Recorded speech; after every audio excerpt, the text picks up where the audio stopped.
こんにちは、ますみです。本日は LangChain Agents について解説します。この動画を見ることで、プロンプトエンジニアとしての引き出しを一つ増やすことができるでしょう。LangChain の大枠についてまだ知らない方は、こちらの動画を先にご覧ください。それでは本題に入ります。LangChain Agents とは、言語モデルに渡されたツールを用いて、モデル自体が次にどのようなアクションを取るかを決定し、実行し、観察し、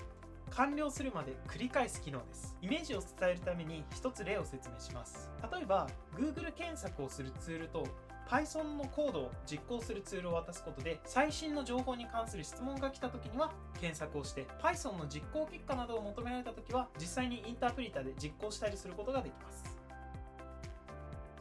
LangChain Agents の機能としては主に4つあります。1つ目の機能は Tools です。Tools とはエージェントというロボットが外界とやり取りをするための機能です。現在これだけの数の機能が用意されています。2つ目の機能は Agents です。Agents とはプロンプトの内容に応じてツールを使い分け、自動で解放を生成してくれるロボットの機能です。この Agents という機能がこの動画における主役になります。そして現時点では4種類のエージェントが存在しています。1つ目のエージェントはゼロショットリアクションディスクリプションです。ゼロショットリアクトディスクリプションとはツールの説明文章などからツールを用いるか決めるエージェントです。このツールを用いるためには各ツールのディスクリプションがしっかりと書かれている必要があります。2つ目のエージェントは ReactDocStore です。ReactDocStore とは文章を扱うことに特化したエージェントです。具体的にはサーチツールという文書自体を探すツールとルックアップツールという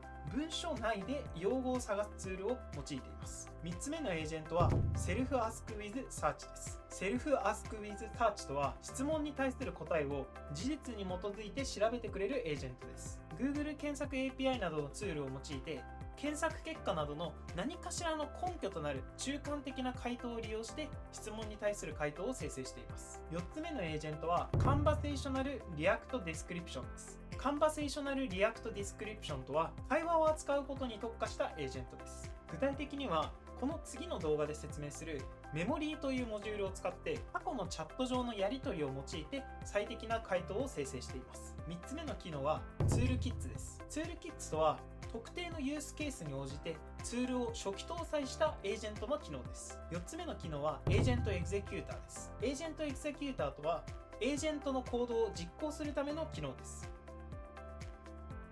ここから Python を用いた具体的な実装方法を説明します。まず環境構築として LangChain を用いるため pip インストール LangChain をしておきましょう。そしてこれ以降の説明では OpenAI のモデルを用いるため pip インストール OpenAI をした後に API キーの設定をしていきます。こちらのダブルクォーテーションの中にご自身で発行した API キーを代入し実行してください。これで環境構築は完了です。次にツールズの使い方を説明します。ツールの名前を格納した配列を作成し、ロードツールズという関数に渡して実行することでツールのオブジェクトを生成できます。ここでは Python を実行するためのツールを読み込んでいます。それでは実行してみましょう。そうするとこのように Python のツールが読み込まれていることがわかります。もしもツールの名前のリストがわからない場合は公式ドキュメントのこちらを参照していただくと確認することができます。 URL は概要欄に貼っておきます。また自分のオリジナルのツールを作成したい場合はツールというクラスの中にツールの名前、ネーム、実行する関数、ファンク、説明、ディスクリプションの3つを代入します。こちらを実行するとこのように先ほどの Python のツールとオリジナルのツールの両方を格納した配列が作成できます。次にエージェントの使い方を説明します。ここでは Google の検索ツールと LLM の演算ツールを用いて次のようなプロンプトを実行しています。現在の日本人男性の平均身長と分散を教えて、そして私の身長は168センチなため日本全国から見た時の偏差値を教えて、こちらのプロンプトを実行していきたいのですが、実行する前に Google の API キーを2つセットしておく必要があります。こちらを各自設定した上で実行してみましょう。そうするとこのように Google 検索ツールを用いて平均身長と分散を調べて、そのデータと演算ツールを使って偏差値が求められています。次にツールキッズの使い方を説明します。ここでは Create Python Agent という Python を実行することに特化したツールを紹介します。このツールキットを用いて5つ目の素数は何という質問をしたところ、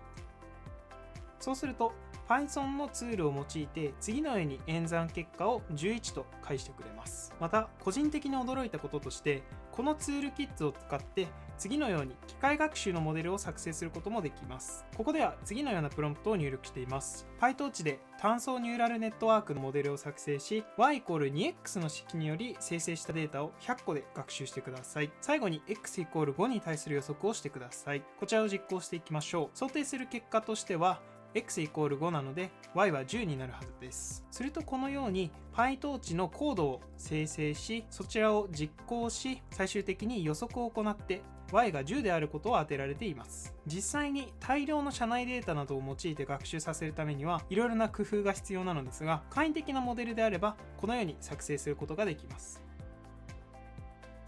最後にエージェントエグゼキューターの使い方を説明します。エージェントエグゼキューターはここまで紹介してきたようなエージェントを実行するためのインスタンスになるため、先ほど紹介したコード上のエージェントエグゼキューターという変数にあたります。こちらをランすることによってエージェントエグゼキューターを実行することができます。